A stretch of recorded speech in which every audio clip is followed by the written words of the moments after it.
You're now listening to the Zod and Drea podcast.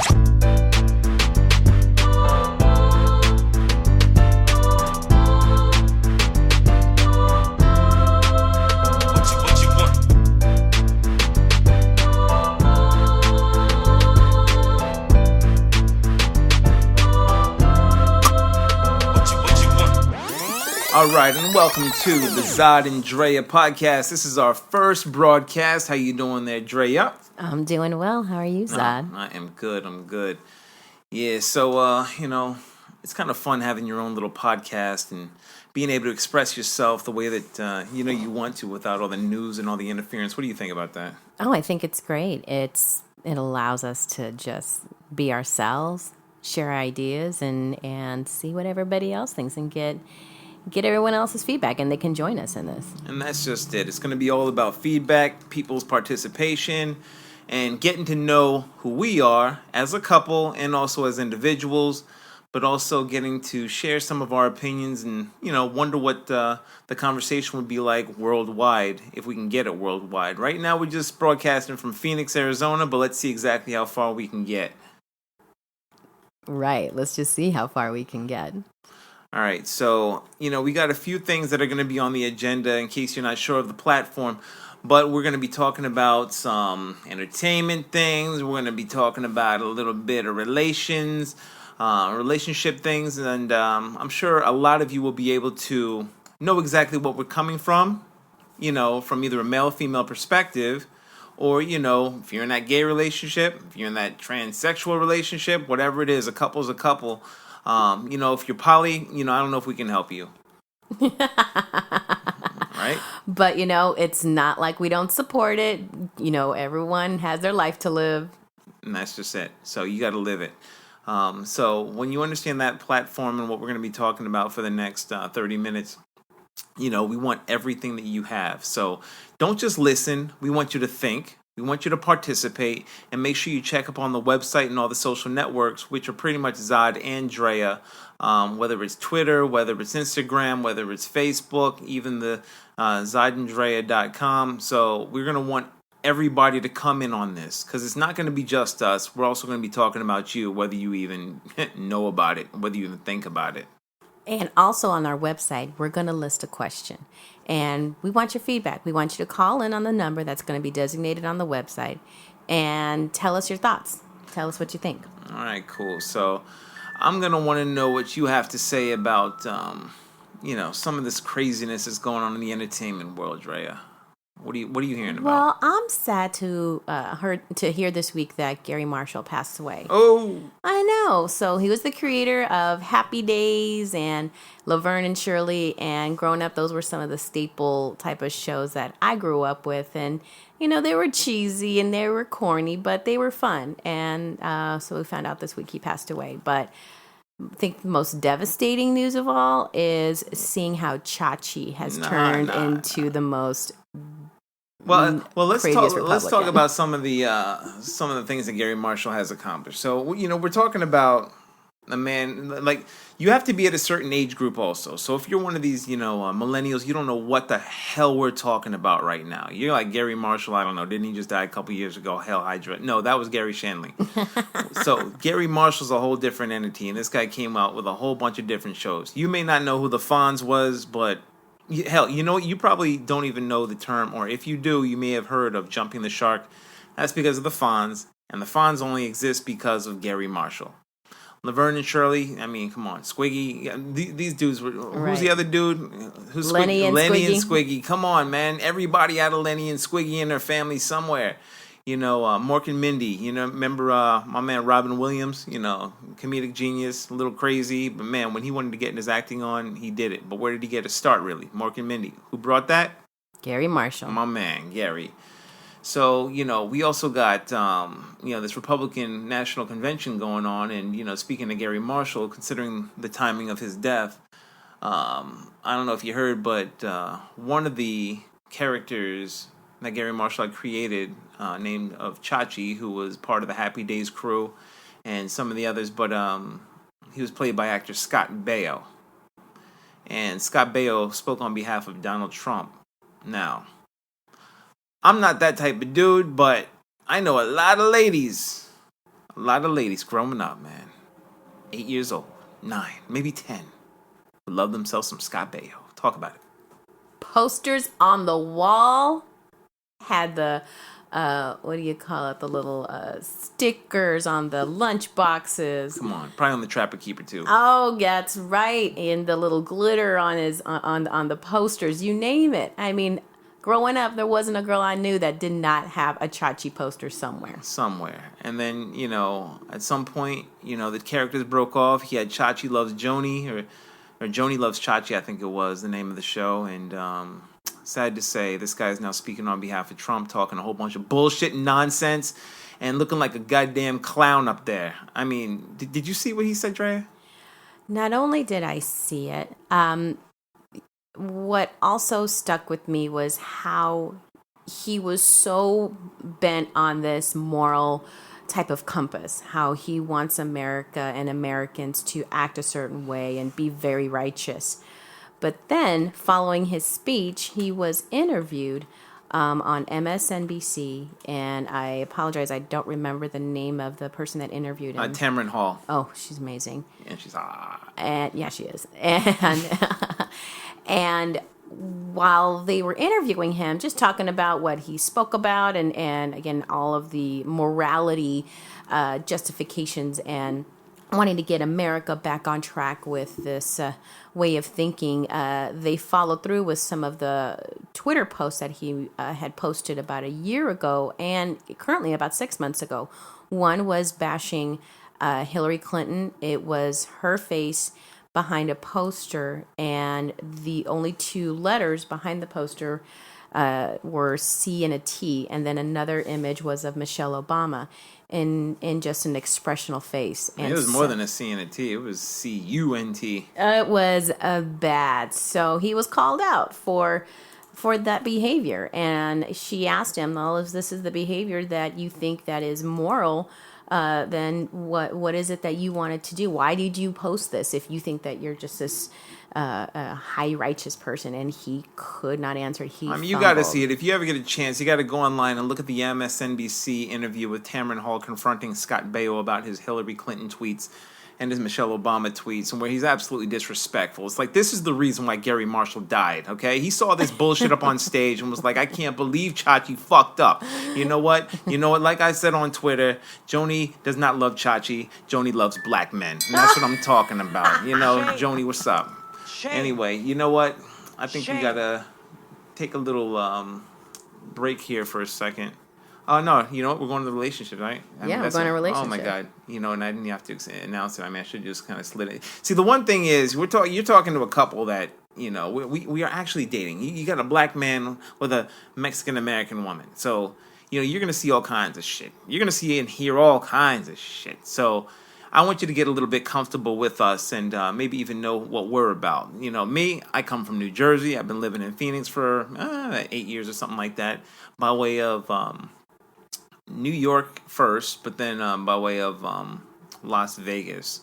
But I am straight up a New Jersey transplant, and it took me a long time to finally find myself some Drea through a couple connects, but we finally landed there.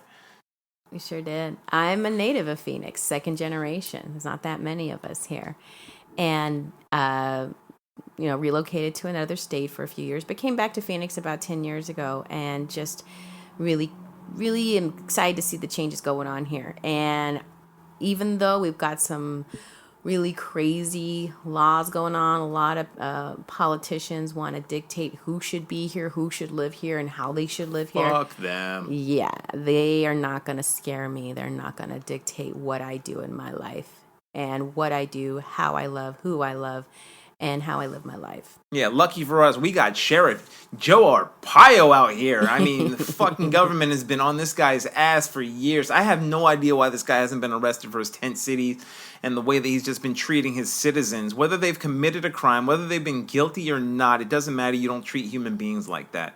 And, he's sitting there living all cool over in his Fountain Hills home. But you know what? He can kiss everybody's ass here, and anybody who wants to vote him back in every year. You know what? They can kiss my ass. But anyway, that has nothing to do with relationships. Is there a question that we have that I think that you had brought up that was pretty serious? Yeah, there was a question that was posted on Twitter. And the question was from this gentleman who is also black and stated, "Don't understand people that hate interracial relationships but love the products of the relationship." Ooh. Yeah. See, I got to say something about that because it's absolutely true from what I've seen. I've seen a lot of brothers, believe it or not, who have not liked their own. They will not date black women. Mm-hmm. And it makes no sense to me. It's like, how do you look in the mirror every day and assume that the female version of that is something that's undesirable? Almost like what Leslie Jones was going through with on her Twitter page with everybody calling her gorilla and doing all. It's like the black, girl from Ghostbusters. Yes, black women already have enough on their plates by with everybody else dissing them. So it's really bad when a black man comes over and starts saying some things like that about their own. But yet you mix that same black with Asian, with white, with somebody from Guam. Oh my God, the product, they are all over it. Look anybody on Instagram and look at all the mixes that they want to be. Shit, even Kim Kardashian and the little Jenner sisters want to be black so much just because they look like they can actually fake the funk and people are falling for it. But, when it comes to something genuine or just black, or if you're just white, like what is it that you love about the product that comes out, but you don't love the original? And see, I look at this question on a different perspective of Latino men that refuse to date Latino women.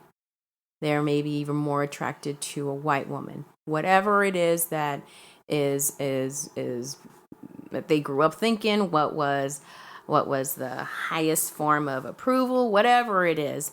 So then what do you do then when you've got a Latino that so does not want anything to do with the Latina, but yet instead, maybe let's say they date a white girl and the product from that is also a beautiful child, but yet you have so many cultures, even inside the Latino culture, that won't accept that relationship, or in turn, maybe in the white Anglo-Saxon group, maybe don't accept him. But yet the baby is looked at as exotic, as beautiful. So yeah. I just don't get it. It's like it doesn't make any sense. And I think it's just a tearing of a people apart. That's pretty much what they want. That's what they've been doing. But yet they've been mixing for years and hating the original. So, I have no idea what that's about. It's like love everybody individually, no matter who they are and where they come from. But if you can't see past race, especially your own, you just may need a damn psychiatrist or, maybe just an anvil to the head cartoon style.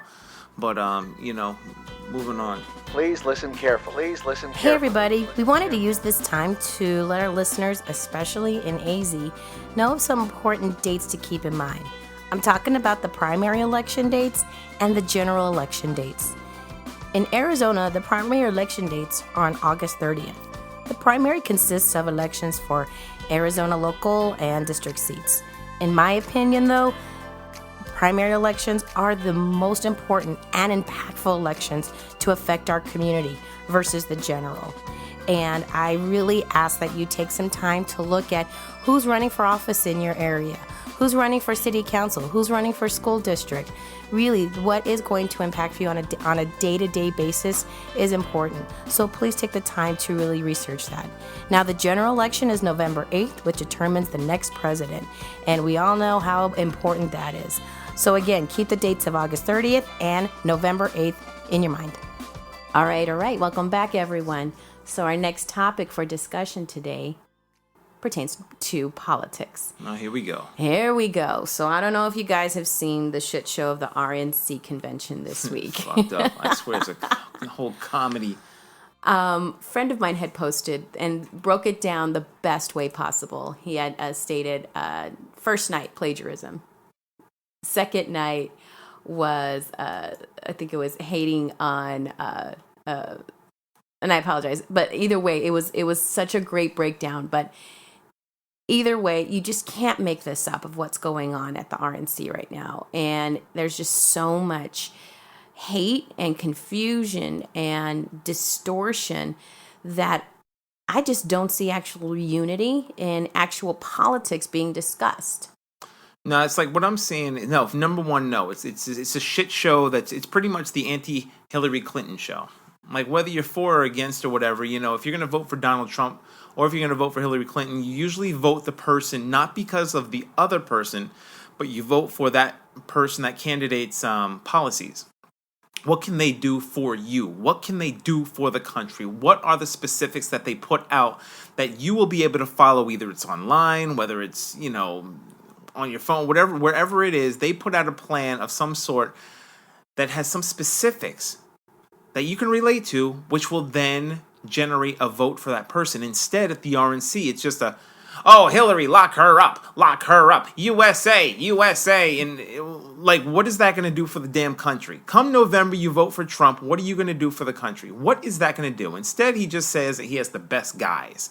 That's cool. He says that he makes the best deals. All right, that's how we're going to do it. And he's going to get the wall built. Nobody knows how he's going to do it, but they don't give a shit because they just like to hear him chant. Mm-hmm.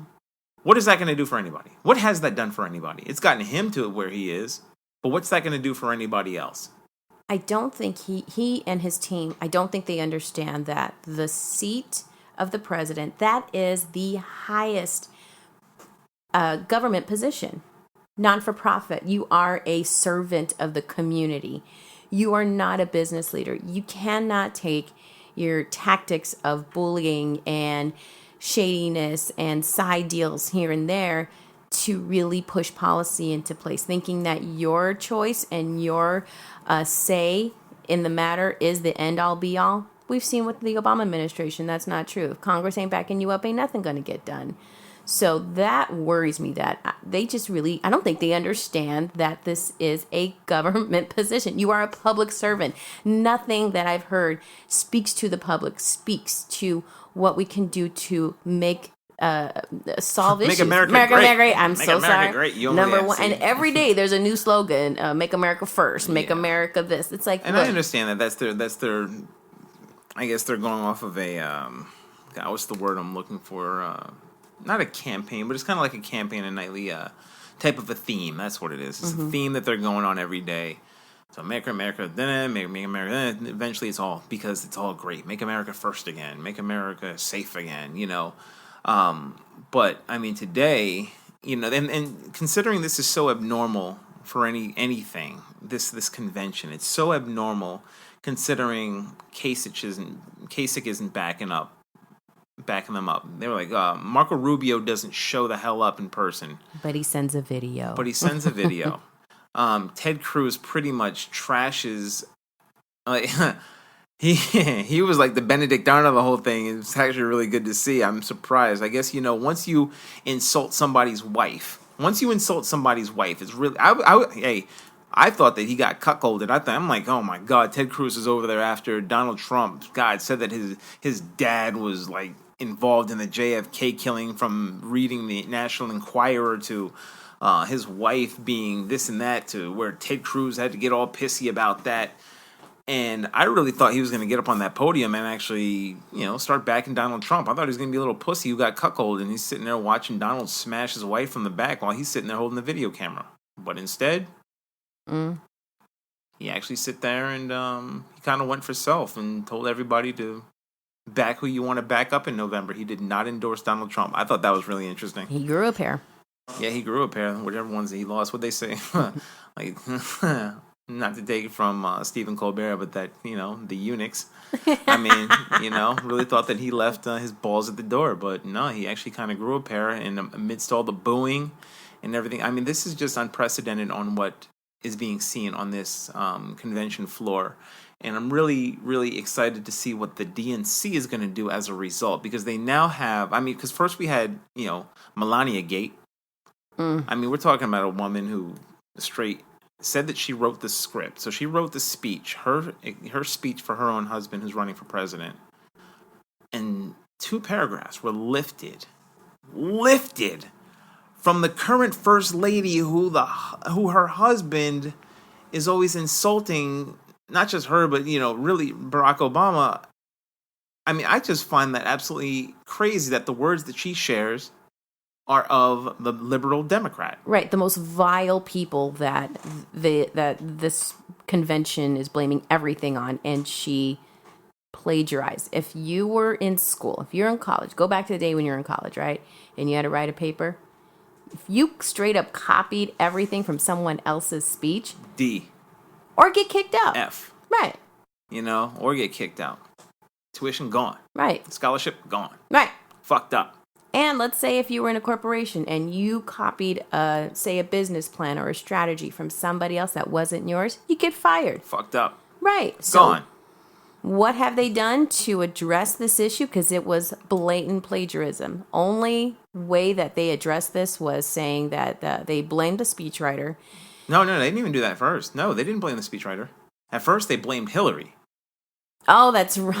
Because, of course, she's to blame for everything. It was hers. You remember, everybody, I'm not backing Hillary up like that, but come on. Like, Hillary, she went to Libya. Correct. And I think she gave a key to some terrorists out there, and then they stormed the place where, Ambassador Stevens and everyone else was in, and then she walked in, and then she killed everybody. Yeah, Rambo style. Yeah, because that's why they keep saying she's Hillary, because she killed those four, then she flew back. Then I think she took her server. She made sure all the government emails ever were on her emails. I think she gave them all to Russia. I think she did, and to ISIS. Yeah, she did. Yeah. She sent them to ISIS. This is just according to Republicans from the reports that I'm hearing. ISIS. Let's talk more politics. Talk about this shitstorm that happened over the RNC. Of course they're going to build a wall. Mexico's going to pay for it. Correct. And that's because from what all the people were saying, whether it was who's Trump's Pence, fucking Mike Pence, and some of these others. Apparently, the terrorists, the ISIS people are in number. Well, I think Giuliani said, who's the guy? One of those clowns said that ISIS is here in the United States for all 50 states.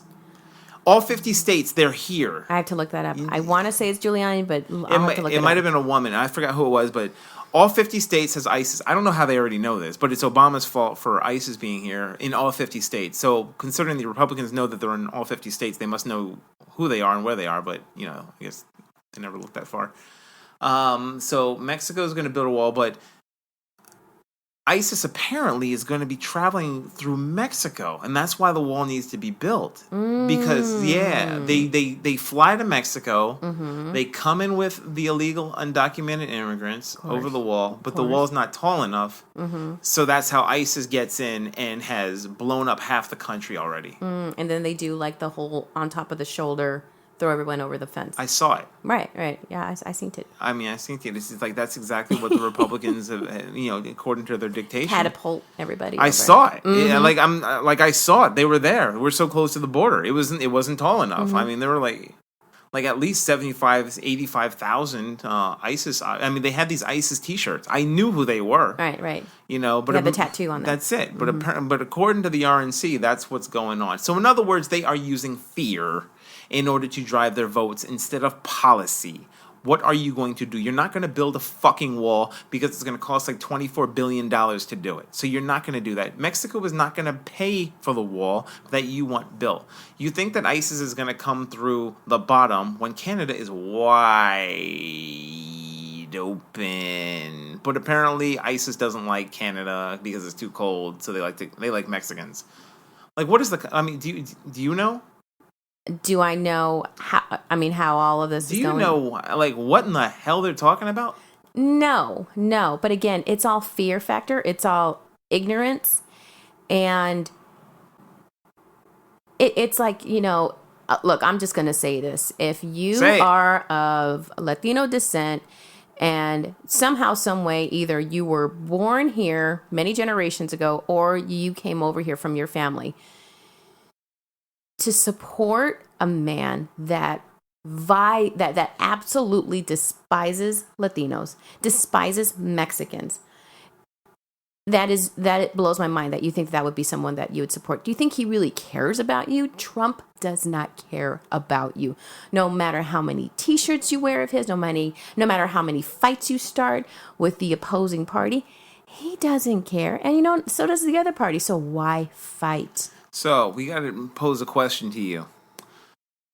What in the world would make you vote for your candidate that you find is going to be beneficial to the country? Base it on policy and not emotion, and tell us why. Look on the website, and you can call us in. All right, so first up, we have Trevor from the Bronx, New York, by way of Morristown, New Jersey. Let's see what Trevor has to say. Good evening. My name is Trevor Rio McCullum. I am originally from Morristown, New Jersey, residing in the Bronx, New York. The reason why I would vote for my candidate is I have no reason yet, because I still need to verify certain policies that hopefully they will stand behind. At this point in time, I really don't know what to think, so I'm going to do the research and make sure that I am informed, and hopefully if people ask me, I can give them much more than it's going to be so good, it's going to be so good. That's all. Have a great day. Well, it sounds like Trevor's being a little vague on who he's supporting, but definitely he's cautious. I can see that he wants to find out policies before he puts his branding on who he wants to support. But exactly. But I get that. But let's hopefully find out what happens and whatever results he's looking for. Maybe his candidate will have the right answer, and if not, then I don't know what to tell you, Trevor. Now we have Mike from Phoenix. Let's listen to his answer. Hey, Brent Dre, it's Mike from Phoenix. To answer your question on my vote this season, it's not based on policy of either candidate. It is based on, well, frankly, because I don't know their policy. But I would like to vote for Trump because I think for things to change, everything will have to fall apart. But I'm going to vote for Hillary because if everything does fall apart, it would be bad. So anyway, hopefully that doesn't really answer your question, but there you go. Bye. All right, Mikey from Phoenix, man, that was a really interesting answer. It's like, I think in the way that Mikey's saying it is, we should destroy, by electing Trump, he's saying we should destroy and then rebuild. And then upon rebuilding upon the ashes is exactly what the America we want needs, as opposed to continuing whatever front that we're going on now. But I mean, it's obviously a dangerous approach. It is. Is it something that I want to be a part of and try to live and survive like this election apocalypse? I don't know if I would want to be a survivor of it, right? But I do think change needs to happen and it has to be dramatic. But just at what level and at what, how it's going to affect and at what sacrifice is something I don't know if I'm ready to make an answer about that. I don't know. We don't need to live in that Mad Max world, but... it's something that we've got to definitely think about, but, picking the wrong person, that could be a domino effect that will, wind up, could destroy the entire country, and that's a little dangerous. So now we got Andy from New Jersey. Andy, what you got to say? Hey, Brent and Dre, this is Andy O'Hearn from Bridgewater, New Jersey, and my response is for Bernie Sanders, even though I know he's technically out of the race, I don't view it that way. His policy that convinced me is trying to overturn Citizens United and also to pass a constitutional amendment making it clear that the Congress and the states have the power to regulate money in elections. I think if that happens, a lot of other ills will resolve themselves. Hope that helps you guys. Looking forward to the podcast. Bye. Yeah, Andy's got something to say. He would definitely vote for Bernie, go down the middle, not a right, not a left. And he had a couple of policies such as the Citizens United. And it's true, when money's wind up taking the election, it's something that needs to be looked at. Well, definitely needs to be looked at. And he's got a great point. It's making the changes happen internally so that everything else falls into place. I like it. All right. Well, I hope you enjoyed all of the conversation that we had with me, Zod. And me, Drea. On this first podcast. We're going to be here every week. You're going to be able to check us out every Tuesday, be able to download it, listen to it, and we're going to have it on all kinds of different media outlets. And please give us your feedback. Let us know what you think. Either email us, leave a voicemail, tell us your thoughts. So we are going to be signing off now, and make sure you watch the rest of this RNC, DNC, whatever's going on for whoever's voting. And if you have any comments, if you have any questions of your own, make sure you post them on the website so we can see it, because you may be featured on the next show. And make sure you definitely leave your name and your voice and speak for, maybe about a minute for whatever you're about to say, because we really want to hear from you. All right? We may just play it on the show. Just might. All right. Well, you take it easy, and we'll see you next week. Bye.